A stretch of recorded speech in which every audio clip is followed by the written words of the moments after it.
Sandra, setelah aku ya. Oke, thank you.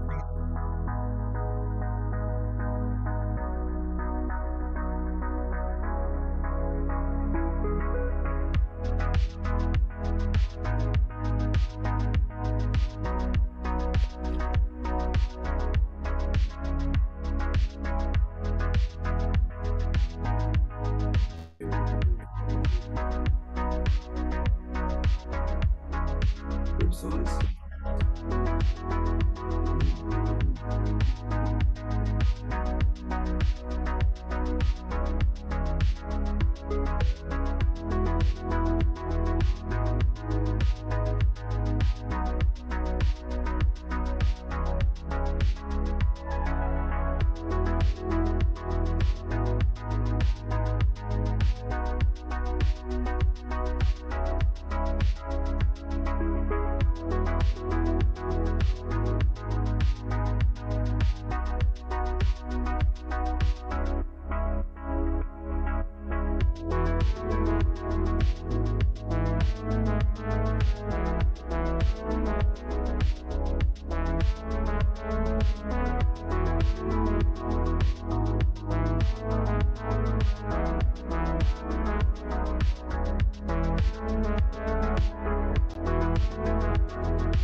Nang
Hello, good morning, everyone. How are you? Hope you enjoy the previous 2 days. And now we are entering our third day, where we will talk about two sessions. First is about the cybersecurity, and then on the second session, we will be about enjoying Indonesia through virtual tour. Hope you will enjoy both of the sessions today. Can you hear my voice clearly, by the way? Yes, we can Okay, hear you. thank you. Yeah, as the first session, we will have a cybersecurity session where I also have invited expert in cybersecurity, Mr. Alexander Johan, PhD. Good morning, Pak. Good morning, Mr. Adi. Thank you. Later, I will also briefly inform you about his resume, but briefly about cybersecurity. I believe yesterday there were some questions about the security of a digital application where I still remember that some of you asked about hacking. Then today you can further ask about that kind of question related to the security, because I believe all applications need security. Otherwise, your application can be used by people who are not responsible, meaning that they can use your credit card, probably they can use your Amazon account to buy for them, and you will pay for them. Then that are some examples of the unresponsibility actions done by unresponsible persons. That's why security of our digital applications are really critical for us. By the way, not only for us, I think also for the company, right, Pak? I think later Pak Alexander Johan will talk more about that. Before I give the time to Pak Johan, I allow me to briefly read his resume.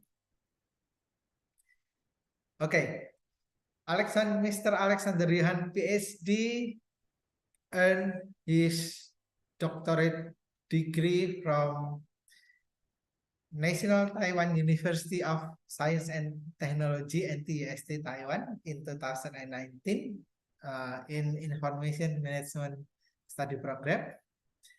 He also earned his Master of Information Management from the same university, NTUST, back in 2014. And Mr. Alexander Johan is actually our alumni, where he earned his Bachelor of Computing back in 2011. His current position is lecturer, of course, lecturer, and also he is the coordinator for IT dual degree program at Department of Informatics Engineering Ubaya. As on day one, I inform you that Ubaya has international program on IT, and Mr. Alexander Johan is the coordinator for that program. He is also the quality assurance officer at that Department of Informatics Engineering.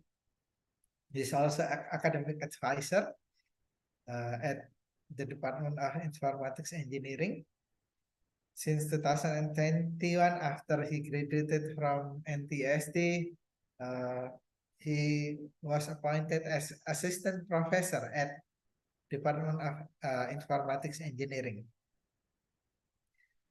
Before at Ubaya, he was also active in teaching, being an assistant professor at NTUST Taiwan, also research assistant, also and teaching assistant. So he already involved in teaching since his study in Taiwan. He also did some internship in Japan. Can you speak Japanese, Pak? Kanazawa University? Because there Not are some actually. students from Japan. Apa? Not actually. Not actually. I How only about know a little Mandarin? Japanese. How about Mandarin? Mandarin is still okay, a little. Oh, I can okay. speak a little Mandarin. So from Sias, if you wanna speak Mandarin, you can try him. Okay. So he also has a professional certification on certified ethical hacker. So see, hacker. You can ask about hacking to him. So he also earned awards of scholarships. So both of the master and also PhD study back in Taiwan, NTST was funded by scholarship from Taiwanese government, ya, Pak? From the university itself, yes. The fund originally come from the government and it's distributed through the school. Okay, thank you. You're welcome. Also, during his study at Ubaya, he was also an outstanding student, and that's why he also received full scholarship for his bachelor degree. He also active in publishing articles in international and national journals. Okay, without further ado, now I give the time for Dr. or Alexander Johan PhD to deliver his presentation. Please, Pak, time is yours. Thank you, Mr. Adi. Uh, and also thank you for OIA Ubaya for inviting me to give this speech during the summer program. Please allow me to share my screen. Try this one. Okay, so can you guys see my screen now? Okay, Yes, right. we can. So, okay, good. Today we're going to talk about emerging cybersecurity threats and especially how to mitigate them because we've seen that there's a lot of digital adoption trends emerging right in the recent years.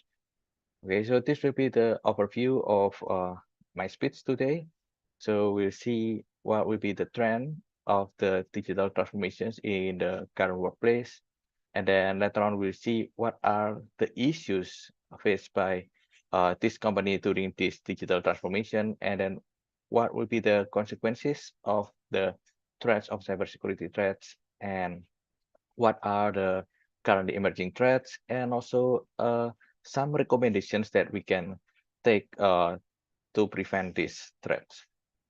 Okay, so these are the charts that I uh, got from the Statista. So this chart shows the shifting of the workplace transformations since 2022 that it reached almost 19 billion US dollars. So these are the workplace transformations in US, and then it is predicted that it will have a very significant growth over the next 8 years until 2030, in which it is projected that it will reach around 70 billion US dollars.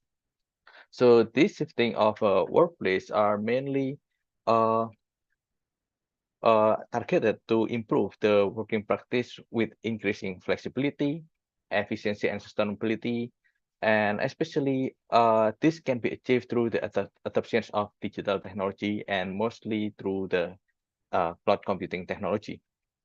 So with this kind of significant rise of digital technology adoptions, we can see that the rise of cybersecurity threats in the recent years.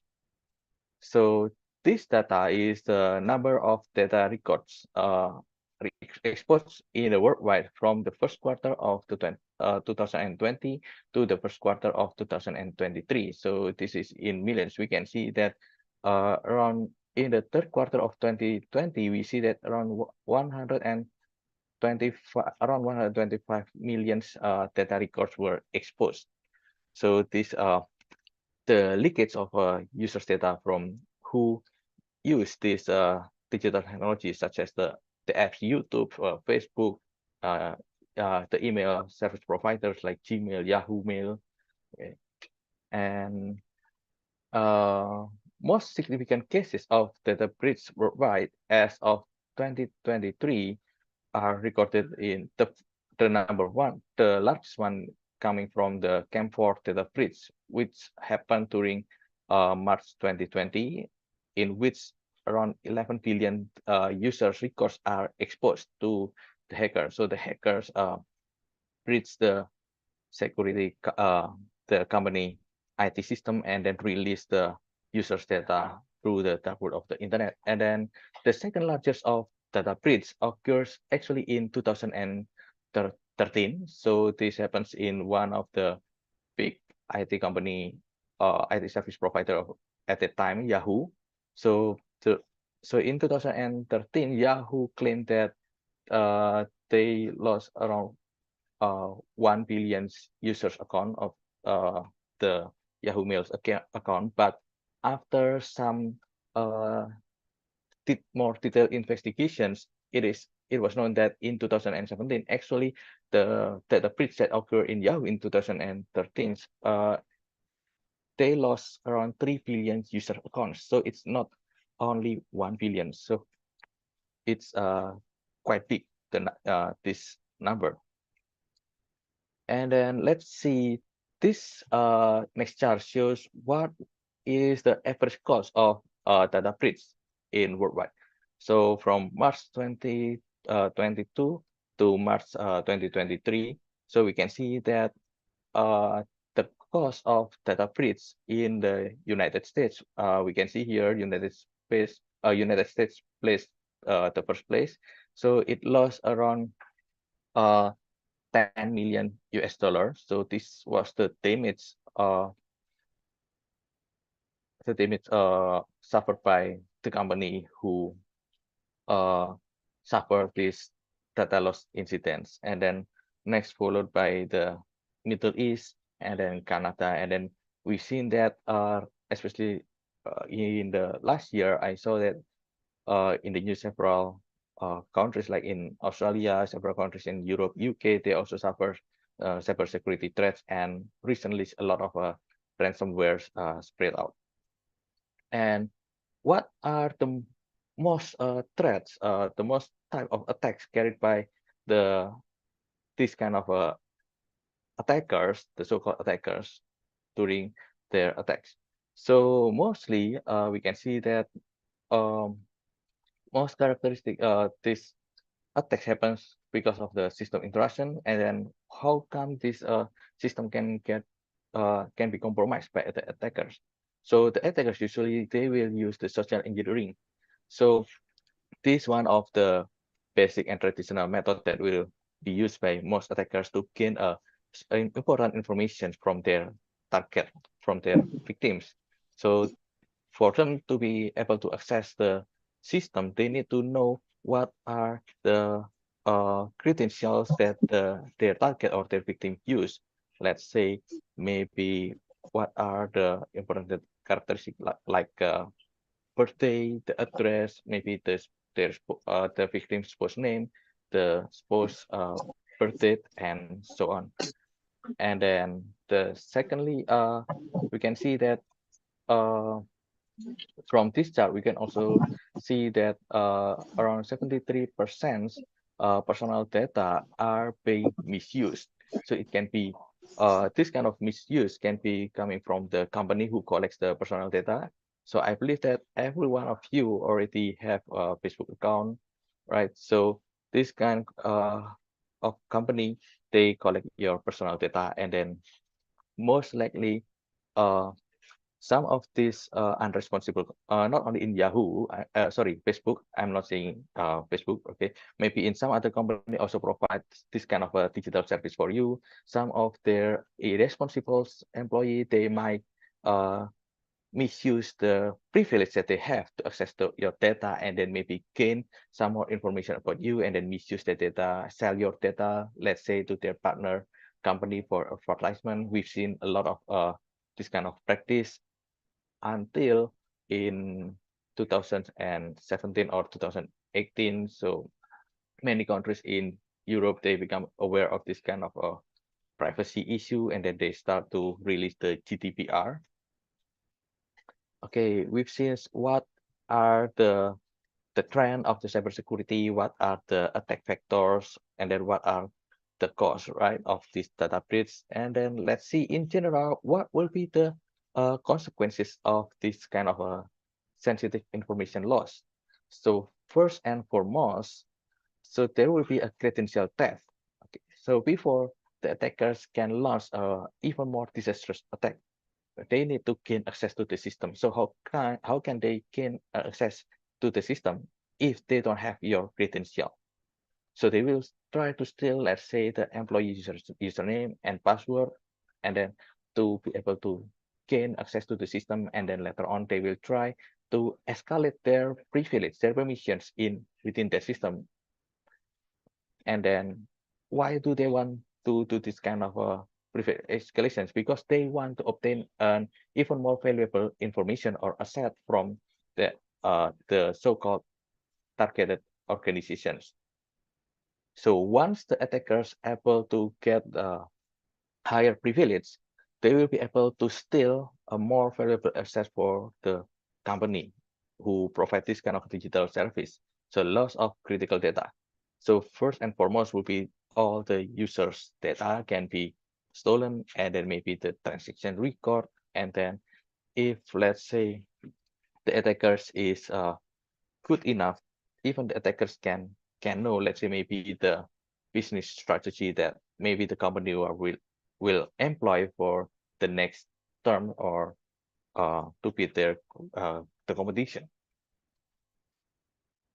And then once this company get hijacked by uh, the attackers, and then once attackers publicize the data to the public, so the customer will feel they will lost their trust against that company, right? So this will lead to customer loss from the company. Once the customer is lost, of course, the profit for the company will also be lost. So the profit of the company lost, the customer lost, and then it will also even lead to even bigger disaster. That is, the stakeholder of the company will also start to distrust that company again if they cannot immediately remediate and take actions against the leakage that happen in their company. And then we've seen that many of the IT-based company they start to lose their credential once this kind of a cybersecurity uh, attack happens in their company, and then they take a very long time to remediate against them. Okay, so now let's see what are the cybersecurity threats in 2023 and possibly in the years to come. So we know that social engineering and then malware, it's an old stuff, right? But even though it's old, it's still there, and then it always exists, and then it can always evolve through the age. However, that is not the only threat that we are every company, not just company, but we also face. We also see that in year 2022, we see the emergence of artificial intelligence, right? So sophisticated hackers can also take full advantage of this AI, the emergence of AI, to do this kind of cybersecurity uh, to find out what is the newest attack point to launch an attack. And then the second one, cloud computing. This is an emergence technology, even though it's not really new. But since most company nowadays they adopting this cloud computing technology to deliver their services, so it also becomes a hot issue for the attackers uh, to attack through this technology. And then lastly, geopolitical. So we've seen that in the several in the past 5 years. A lot of war happened in several countries in the world, and then this also raised a new hacking activities across this country uh, to spread terror, spread bad issues related to the governments, spreading fake news over the news to gain some popularity, to shift the mass opinion, the public opinions regarding some kind of war. Okay, so this is also an emerging cybersecurity threats that is we can see uh, in these past 5 years. Okay, let's talk first about AI deployment. So we see that ChatGPT. So I believe that most of you already use this ChatGPT. Okay, whether it's helping you for in doing your homework or maybe assist you to, let's say, to compose some kind of a essay, right?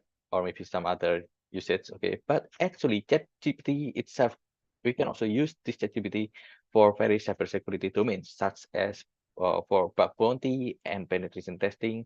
So you can see in I provide this GitHub, you can see there are several ChatGPT prompts that we can use to do this kind of a bug bounty. And then we can also use ChatGPT to do reconnaissance, brute force, vulnerability scanning, and some other uh, kind of activities related to the hacking, so following the hacking terminologies. Okay, so I provide here several examples, such as we can use write a simple Python code to automate reconnaissance process.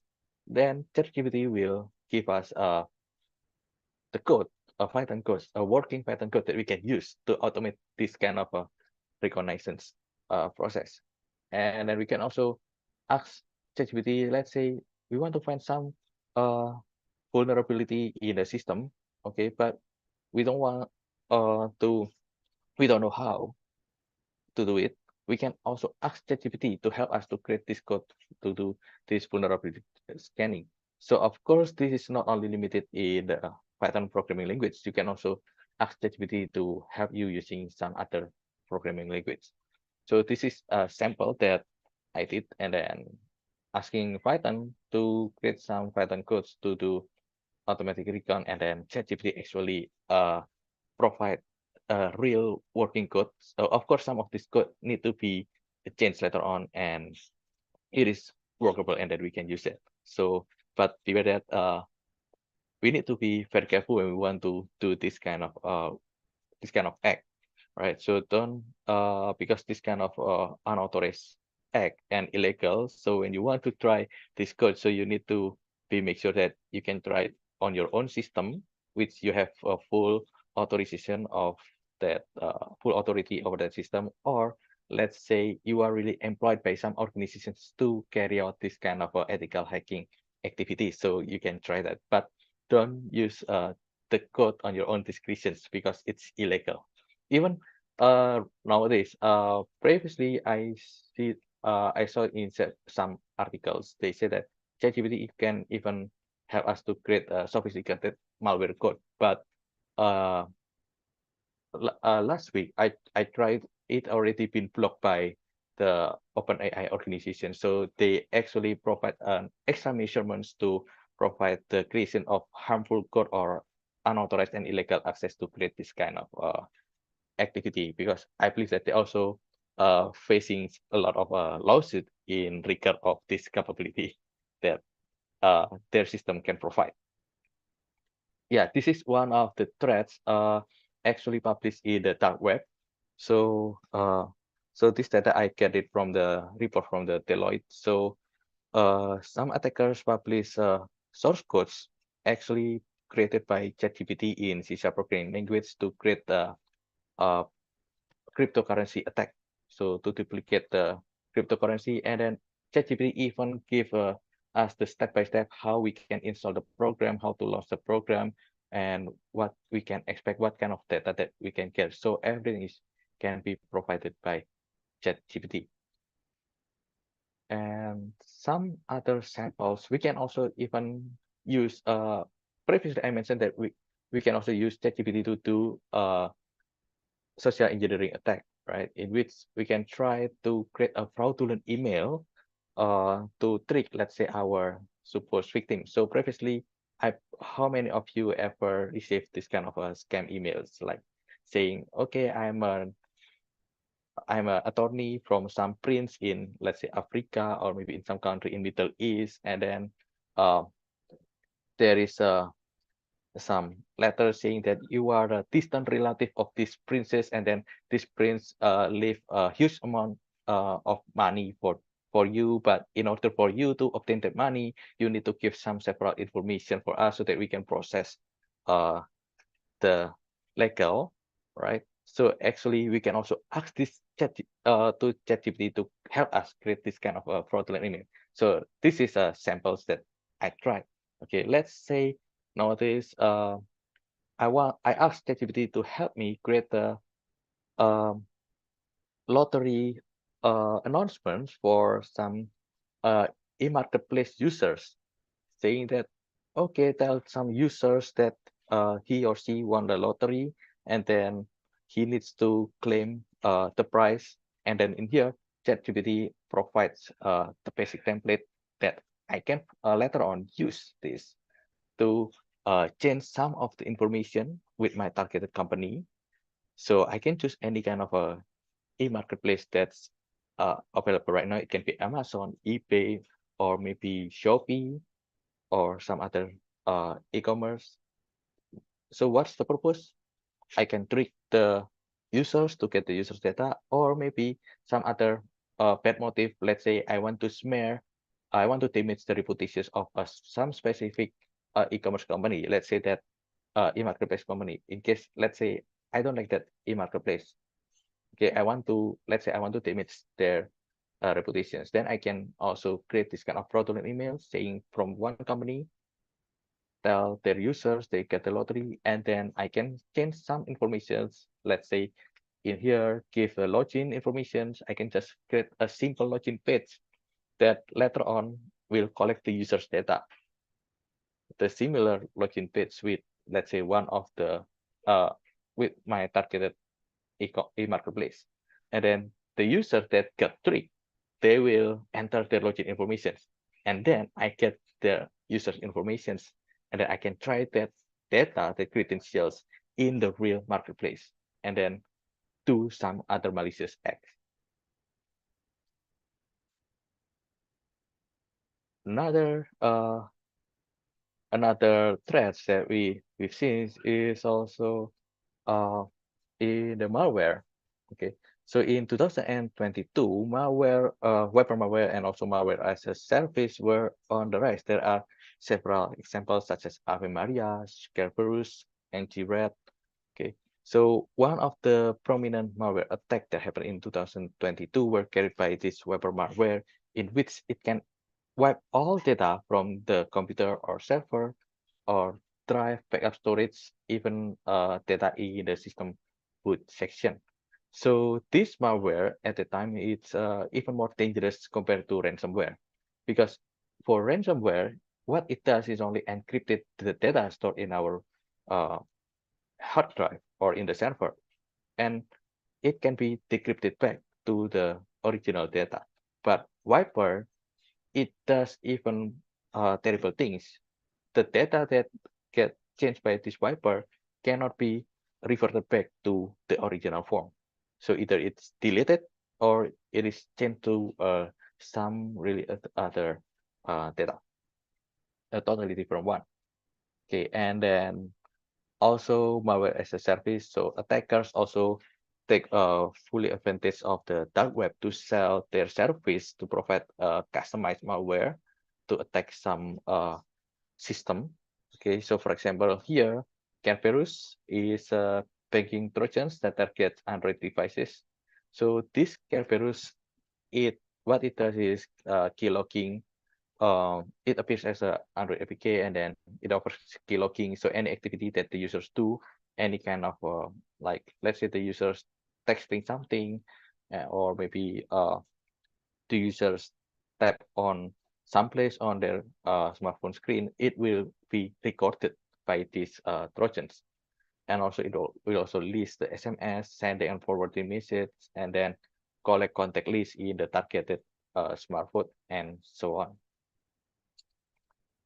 Okay, the second, another kind of emerging cyber activity related with the geopoliticals, so is actually carried on by a group of hackers, usually called hacktivism. So especially during the time of war, right, in 2022, we seen the first war that erupted is Ukraine versus Russian war. So most of the hackers are on the rise. They try to manipulate information. They try to spread fake news everywhere. They try to deface the government websites, the hospital system, major infrastructure, and even some major corporations over there. So one of the prominent group is called Killnet. So it's a pro-Russian activist group that gains their notoriety during the first month of Russian-Ukrainian conflict. So let me show you what is the result of the Killnet works. So Killnet, it provides a DDoS attack to some of the Russian governments. Sorry, non-Russian government agencies by flooding their system with a lot of packets. They're also spreading the ransomware. So this is one of the nodes of the ransomware from Killnet. So it says that their system. I'm not quite sure what's the Russian here actually, but I've seen some translation or over the forum. If I remember correctly, it says that their system already been hijacked by Killnet ransomware, and that it asks the users to pay some amount of Bitcoin, some crypto to this Killnet hack division, and also to support the their activity. And then they even directly changed the wallpapers of the victim's PC to their own created wallpaper to make their victims notice that they have been hijacked by this Killnet ransomware. Okay, so now we've seen several attacks, several attack vectors that can be carried on by attackers, right? So what can we do in that case to prevent this kind of attacks? How to mitigate, right? So first and foremost, so we must maintain IT hygiene and also practice basic IT hygiene, such as install the latest security patches, shutting down remote desktop protocol if we already not use it, and also always do a regular backup of your data from the system. So for this regular backup, don't just back up your data on the cloud, because the cloud system can also be compromised by the hackers, but also do regular backups offline on your local system, or maybe on your portable hard disk. So make sure that you have access, physical access to your data storage device. And then second one, we can also segment local area networks into smaller isolated zones, or we can create a virtual local area networks in case that uh, a system intrusion happen. And then, or maybe let's say one PC, one computer is infected by a worms or trojans, we can quickly limit the infection area into a smaller area by creating this sterilized local area network. And then we can also apply intrusion prevention system policies to rule the traffic, so that if let's say, especially for the network administrator, they they notice that there is some strange traffic over the company network, they can quickly notice whether it's a possible attack that's being carried on to that organization's system.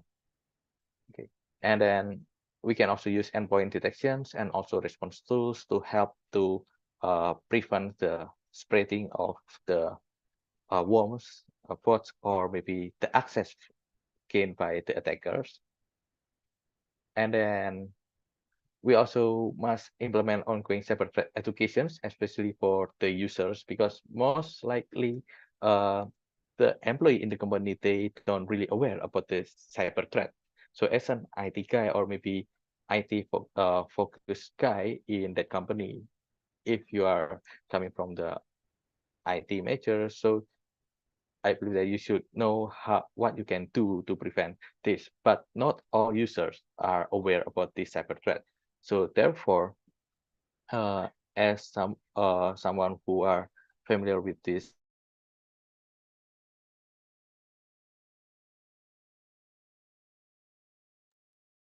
Oops. Ah, I think it is lagging. get the user spreading, let's say, yes, sorry, okay. Let's say, don't some examples that we can do is tell our colleagues not to open attachment from untrusted sources, and also let's say if their computer is infected, let's say what they can do, maybe they need to stay out from the uh, make stay out from the network, let's say um, disconnected from the company network, to make sure that the worms, the trojans, won't infect to any other places. Okay, and then yeah, especially be wary of unexpected email message, especially that's come from the unknown persons in our contact list. And we also must verify that we use the latest security patches for browsers, plugins, or even our applications installed in our PC or in our mobile phone, and also perform regular remote and local backup of sensitive data. This is also one of the most important steps, because if, let's say, you are hijacked by some hackers, by your machine is hijacked with ransomware, actually you don't need to pay a ransom to that hackers, right? If you have the offline backup of your data, you can just cleanly install your system again from fresh, and then just uh, restore your backup. Yeah. Okay, so let's recap a little bit what we have learned. So basically, we've seen that most companies around the world, they are shifting their workplace to adopt digital technology. And then with the rise of the digital technology adoption, it leads to the emergence of various cybersecurity threats. So even like end users, the one that's not a tech-savvy users, they can create their own malicious code, right, to perform attack with the help of, uh, for example, ChatGPT. And then, so the effect of this kind of attack uh, for the companies, not only for the companies, but also maybe for the user, is credential theft, loss of critical data, financial loss, customer loss, and so on. And some of the established cybersecurity attacks, threats, such as social engineering, system intrusion, ransomware, malware, trojans, even though it's already been there for ages, but it's still a popular methods used by the attackers to carry on their attack. And then it will always be evolving. And nowadays, the emergence of this malware and ransomware can be even tremendous with the help of AI deployment, and also with the cloud computing. So it also helped the spread of this malware, and also geopolitical issues also help this kind of hacktivisms to become more active in the recent years. There's several actions that we can do to prevent, to mitigate this kind of cyber threats, is maintain IT hygiene and practice the basic IT hygiene, and then apply intrusion prevention system, utilize endpoint detection and also response tools. And then especially we must educate users on cybersecurity threats and how to prevent or react once attack occurs in their system. And also install the latest version of security patch. So usually when we receive this kind of update notification from our operating system, we usually don't like that kind of security update, right? So we usually turn off the notification, and we don't do the security update.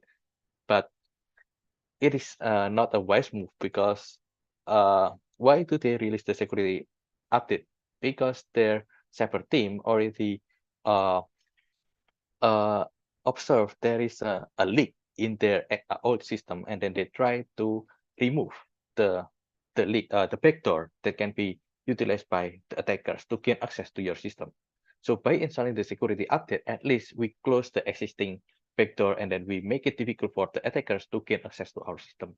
But not all of us like to do this kind of action, right? So in that case, we open up our system for attackers to attack our system. Yeah. So again, so this is based on the user's point of view, right? So usually company, they will not like force the users to apply this security update, but of course the risk must be acceptable by the users.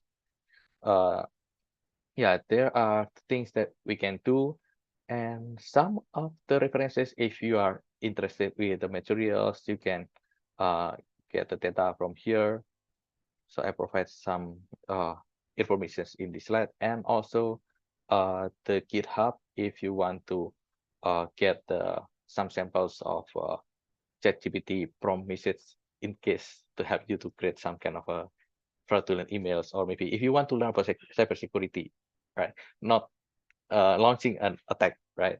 Uh, you can try to see what are the codes that you can use to carry on this kind of uh, reconnaissance. But again, so do it at your own risk, and then I don't advise you to carry on this illegal uh, activities against a real system.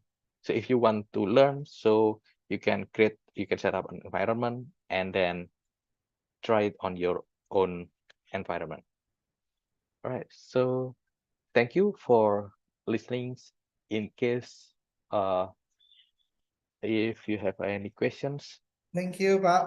Thank Yeah. you for your informative presentation about cybersecurity from Pak Johan presentation. We knew that in a year, 10.9 billion cases of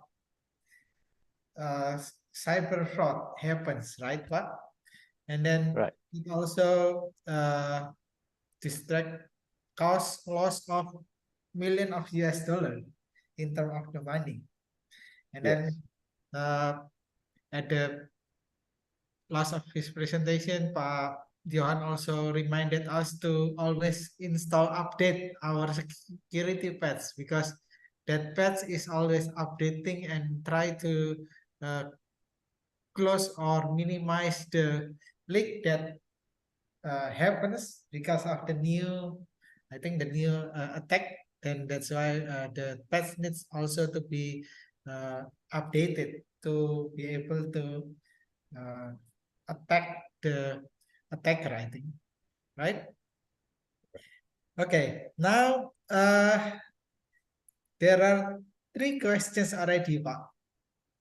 One Okay. is from Kyle, where he asked about how can you tell the difference between response from ChatGPT. So if someone copy paste from ChatGPT, can you just recognize it?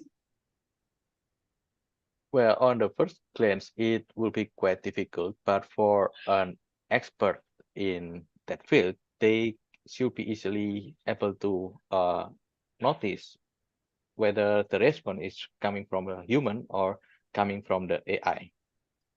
But What as do far you as mean? I know, that ChatGPT is quite sophisticated. The response from ChatGPT is quite sophisticated. It's close enough to the human response, so it's a little bit harder.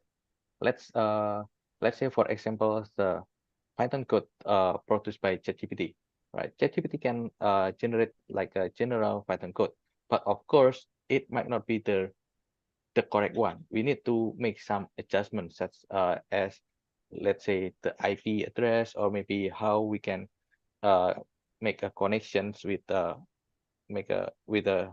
Python to a remote computer host on the code. So for a beginner, it will be difficult to understand what is the difference.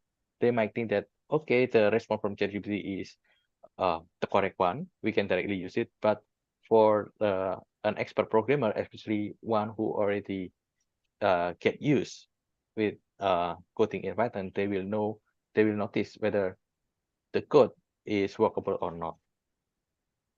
Thank you, Pak. Yeah, so yeah, basically how we can tell the difference is come from the experience of the users itself. So you said that it comes from the experience of the user. How about you? Can you directly notify whether it is uh, ChatGPT result or human result? So in So, some case I can notice, in some other cases it's not. Let me give a quick examples, like in some manuscript, or maybe in student essay, right? So students tend to use ChatGPT to help them write their essay. So usually in the essay, we also ask the students to list out the source of the reference, where they get the statement. Okay, and then we can just directly check whether the source is exist or not. Usually the response from ChatGPT, especially like this kind of a source of reference, it's a non-existent reference. Some of them are exist on the internet because it's based on the data, but some of them are totally not there. So we can directly know if, let's say, oh, the students like not really doing their homework on their own, and then maybe just use this ChatGPT, we can just directly find notice where the strange part in there is a just take some key point and then try to Google it up, find the information on the internet, and then we can know whether it really exists or not. Thank you for the tips, Pak. Because there is also a You're welcome. teacher here. The next question is from, I believe from Ralph Angelo. He is a teacher. Yeah. I'm thinking that to use ChatGPT for educator purpose. What is your opinion on the use of ChatGPT in terms of educational purpose? Well, it depends. I think for educational purpose, it can be good as long as we ChatGPT is only a tools right that we can use to help deliver the lecture materials or maybe to give us some kind of insight. As long as it's for good purpose, we can use that. But of course, we cannot just blindly believe every response from ChatGPT.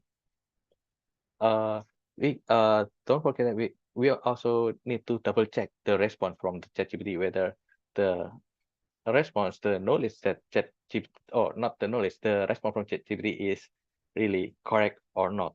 Especially some sensitive information, some important information, we must double check with that.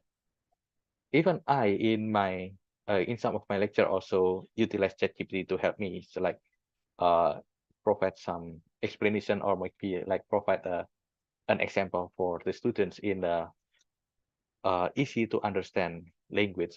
I often ask use the help of ChatGPT to help me to uh, let's say to make the sentence, because sometimes if let's say we use the jargon in our field, some technical terms, maybe some of our students will have difficulties to understanding what's the meaning, how to apply that uh, technical point of view, how to apply the concept in maybe in the real life scenario. But if we can give this kind of a real life case and then maybe ask ChatGPT to help us to polish our idea, then maybe it can provide a better understanding for our student. Then why not we use this tool? Thank you, Pak. It really makes sense. And yeah, I think ChatGPT also helps lecturers when delivering a lecture. Because I think most of lecturers, including me, sometimes also need some help. I think to speed up, yeah, Pak. Also to speed Okay. up. Yeah. Yes. Next one is from, thank you, Raul, for your question about education, related to the education. Another question from Kyle. I'm currently writing a story ideas and currently writing unfinished stories using ChatGPT. Can you tell me what tips to improve ChatGPT when inputting the story I wanted to portray? Okay, so this is one of the interesting questions. So what are the tips that we can use to improve the ChatGPT response? So usually to improve the response from ChatGPT, I would suggest you to point out the keyword that you want to have to the ChatGPT. So let's say you want to have some definitions, you want to get some more uh, detailed information, then put the keywords that you want to have, that you expect to have from the response in ChatGPT into your into the ChatGPT query, and then just send that one. And then if you think that uh, the response coming from ChatGPT is not sophisticated enough, not suitable to your taste, then you can try to improve more with another keyword, combines multiple keywords. So keyword selection is very important. usually we can just use the normal 5W and 1H, like what, why, not who, how, when, where, and then adding up some keyword to uh, refine the response from ChatGPT. Yeah, Okay. that's what we can do to improve the response from ChatGPT. So use 5W 1H ya Pak. Yes, and Five- maybe some of the specific verb that we want to have. Let's say we want to have we want to create a short resume. We can put the keyword create, right? Or we can use the keyword create, and then what will be the next keyword that we want to have? Resume, create resume of, let's say, our name, and then we state the another keywords. Let's say what will be our experience, the important experience, and then what our field of expertise, and then we put that into the query of ChatGPT, and then later on it can help us to create a resume. So notice the keywords is very important. Thank you for the tip. So 5W 1H of the keyword, and also I think please be more specific ya. Yes, With what we want to get the results from ChatGPT, because the more specific, the more detail we put on the comment, then the result would be more comprehensive than the if we don't put that one, right? right. Thank you, Pak Johan. Next You're one welcome. is questions from Connor. Connor, how do you identify wiper malware and how to prevent it? Also, do you know any sources that provides up-to-date information on cybersecurity threats? This one is a quite interesting questions and quite heavy one. Yeah, so how we can, oh, Wait, I sorry. will just do the mute for that one. Okay, thank you. How we can identify wiper malware? So on the first glance, it's quite difficult for us to identify this malware.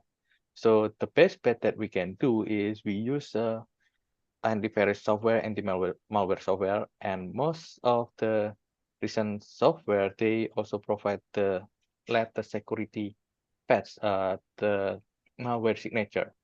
So for the user, I would suggest using this kind of a anti-malware antivirus software, and then don't forget to always update the security signature, the malware database signatures, and then uh, always periodically do the patches. And as for that's what we can do, because cleansing that in the at the first screens, it will be quite difficult for us to notice, especially if we have a lot of files in our system. It will be quite difficult for us to remember exactly each one of our files, except if you really know that you have an important file and then suddenly that important file is missing from your system.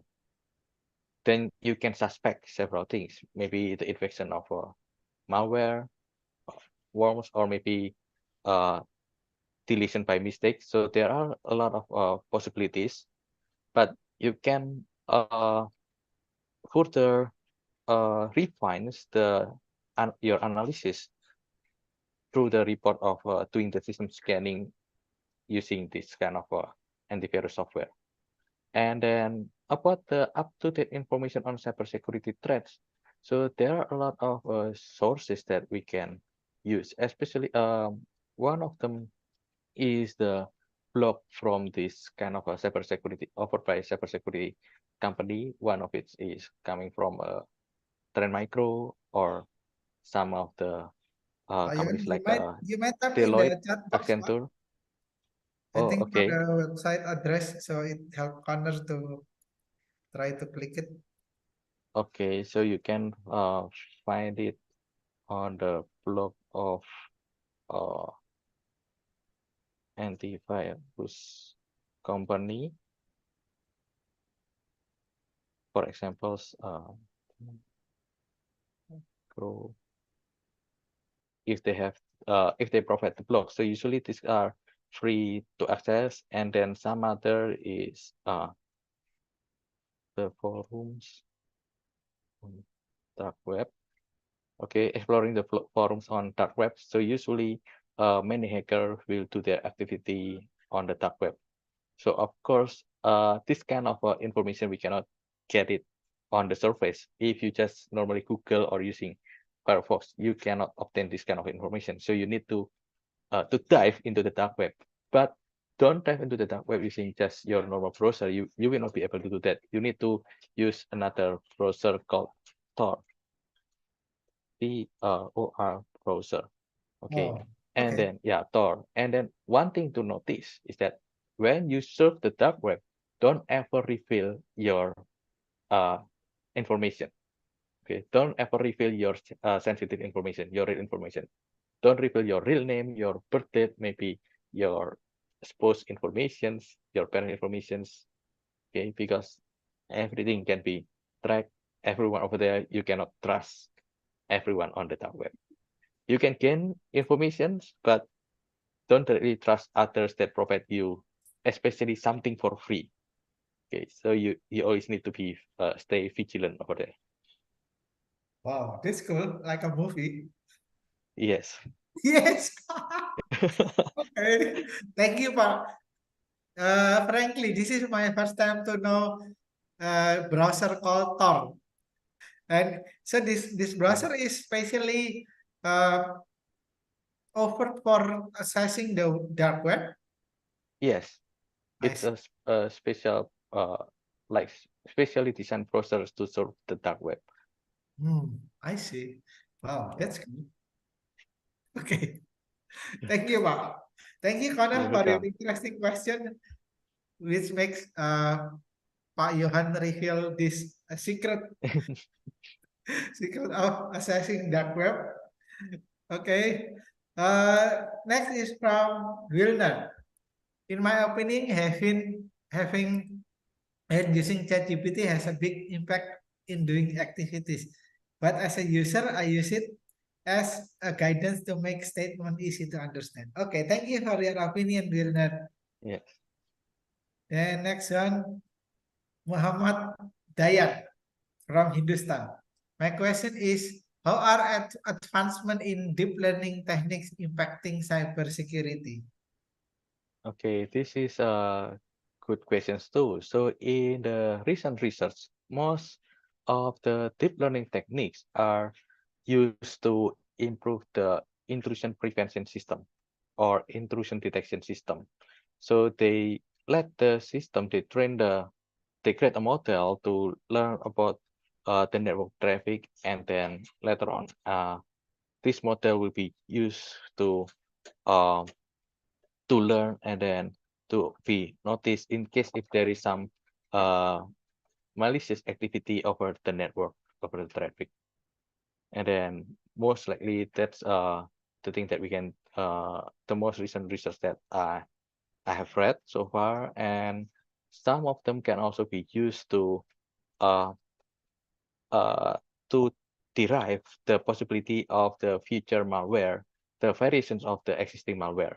So we make a model to learn what are the existing um, attacks performed by some malware, what are the behavior of existing malware, and then later on in that model, we can ask the models to produce what are the variations of the possible variations for the existing malware.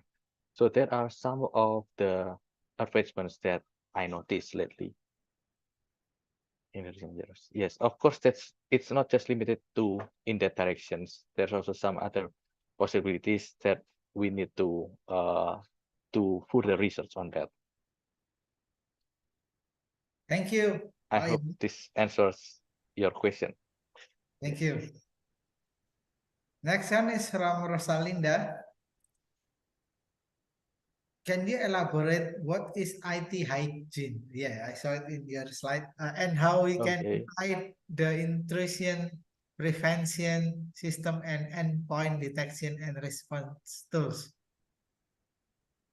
Okay, so IT hygiene is that we make sure, for example, no unauthorized persons should have access to our system, and then we make sure that we do a regular backup scenario, and then we don't allow, let's say, regular users to have access, let's say, to the database of our system, even to the server itself.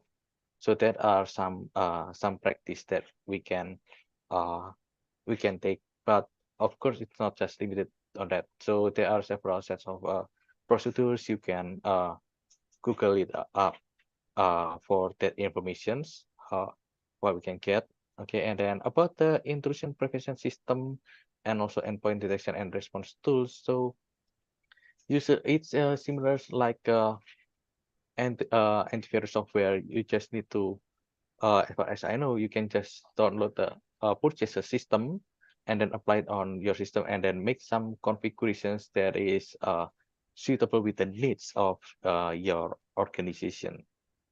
So let's say you want to uh, allow how many traffic that is allowed to enter to your system. So what kind of files that is allowed to be passed within the network, and then let's say what if some anomalies traffic occurs. Let's say suddenly there comes a lot of traffic from one IP address to other IP address. So the same IP address within a short period of time, and then if they have a lot of traffic, it seems uh, not good, right? Because it's strange. So we can notice that there must be something going on with the IP address, with that specific IP address in our networks, and then usually we can create the rules in this kind of tools. So I cannot say that the step by step how we can apply, because this is based on the software that will be used by each of the company. There are a lot of this kind of intrusion prevention system and also endpoint detection and response tools. And so far as I know, most of the IT security companies such as Torrent Micro and then Bitdefender, they offer up this kind of system and service to their users, in which if you want to use that system, there are some specific configurations that is uh, related uh, with the procedure from that company. So uh, each system will be different. So we need to take a look at details with what kind of intrusion prevention system that we want to use, or this endpoint detection and response tool that we use. But the general idea is that this kind of tools, we need to configure it first before we can use it, and then later on uh, we can see what kind of expected behavior. Let's say if they notice some strange behavior within the network, within the system that it observe. Yeah, I hope it answers the question. Thank you, Pak Johan. That was the answer from Pak Johan. Rosalinda, hope it answers your question. Next one is, John Paul also informed us that to access dark web, we can also use Brave. I believe that Brave is also another browser, yeah? Yes, Brave is recently browser that comes into prominence because it also provides privacy, the same flagship that Firefox always tells that it provides the privacy of their users. And about the capability of surfing the dark web, I'm not quite sure because I myself have not used this Brave. I usually use the Tor browser, so I'm not quite sure about Brave. Okay. Yes, but thank you for the reference. Big. I will take a look at this new browser. Okay. Yeah. Another question from Mark Jubilee Segara. He mentioned that devices must always be updated to the latest patch, security patch. How about, for example, Apple devices that are out of date or are not supported by latest update? Is it not advisable to continue using them? Okay, this one is hard question because Apple is always. Please, how about Apple devices that is out of dated?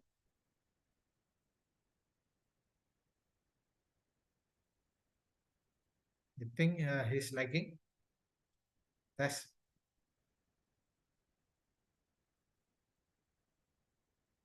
Test, test.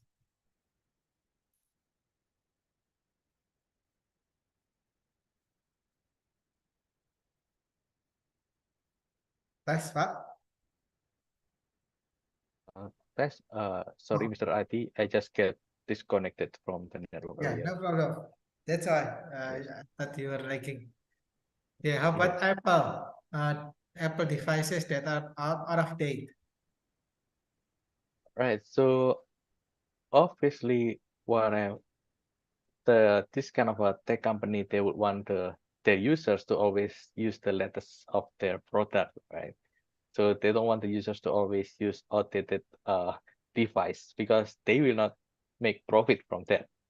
So from the company, from the business point of view, that's all I can say. But as the users, okay, obviously you can still use the device as long as it does not have any problems, but with the risk. So as the user, you must know the risk. What are the risks that you might be exposed to, especially with our device will not be able to receive the latest security update from the company, right, from Apple. So we need to stay up to date with, let's say, what are the prominent cybersecurity threats for that specific device, and then we must make sure that, let's say, we don't how to say, we don't try to cross the borders.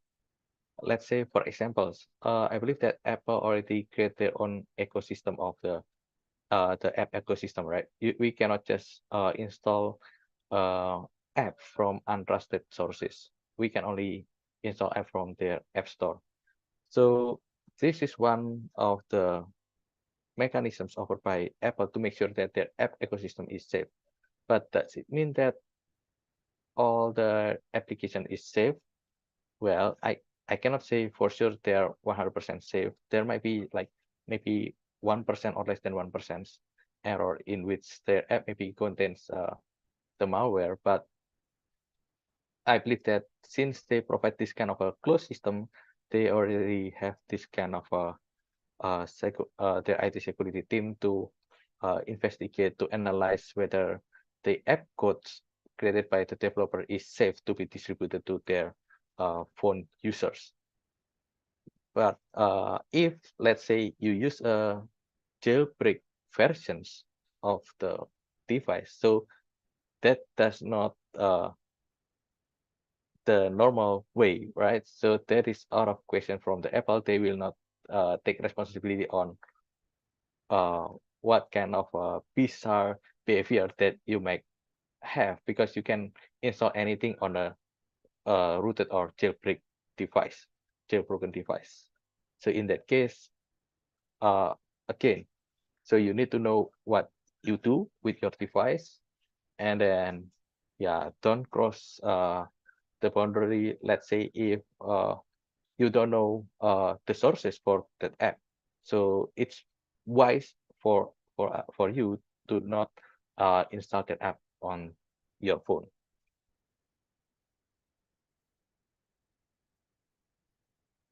Yeah, as mentioned by Wilnards, right? It's generally not advisable to continue using outdated Apple device. So actually, it's not only limited to Apple device. So even, let's say, your operating system, Windows. So I I believe that there are not many of you still using Windows XP system, right? So I believe that all of you already use either Windows 10 or Windows 11 already. Even though we know that Windows XP can still works, but it's already outdated and it's not supported anymore by Microsoft. So Microsoft cannot force their users to change to use Windows 11. But what they can say is that they will stop the support for Windows XP. The existing user can still use Windows XP, but all the risks that they might face is they need to be aware of that and that they need to be responsible for that. So that's all that I can say about this. Yeah. Yeah, thank You're you. welcome. Any one or two more last questions before we conclude, guys? Thank you for your active participation and questions. There were some interesting questions, especially from Connor. It's inform us how to access dark web now using Tor.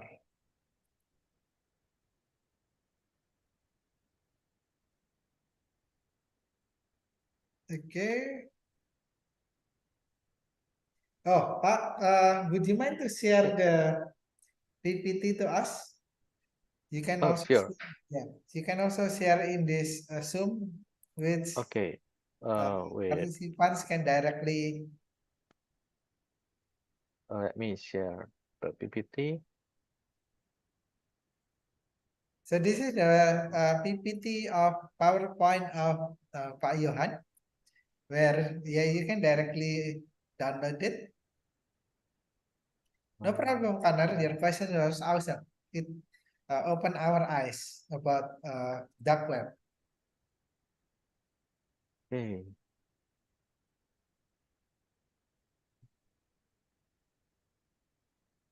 Here we go. The You're welcome. Wow.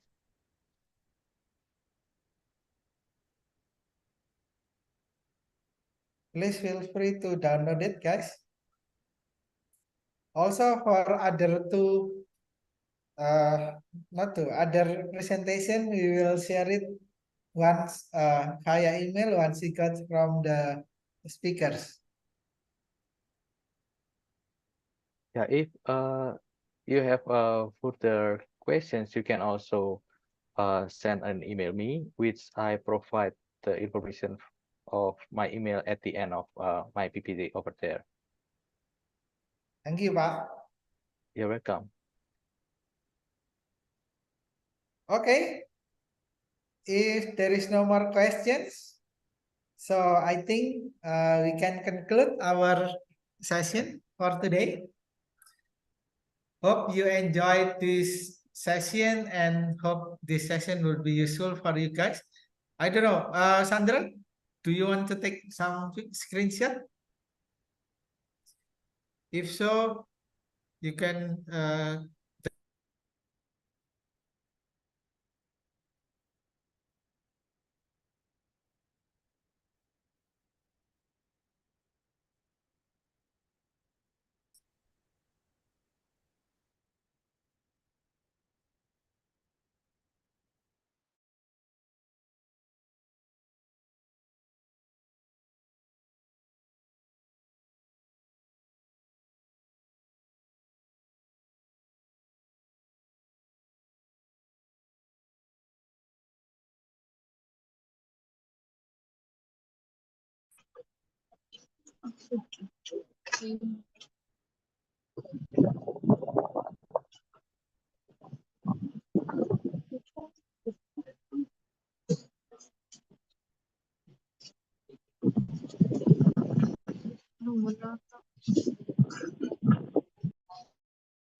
Hello, guys.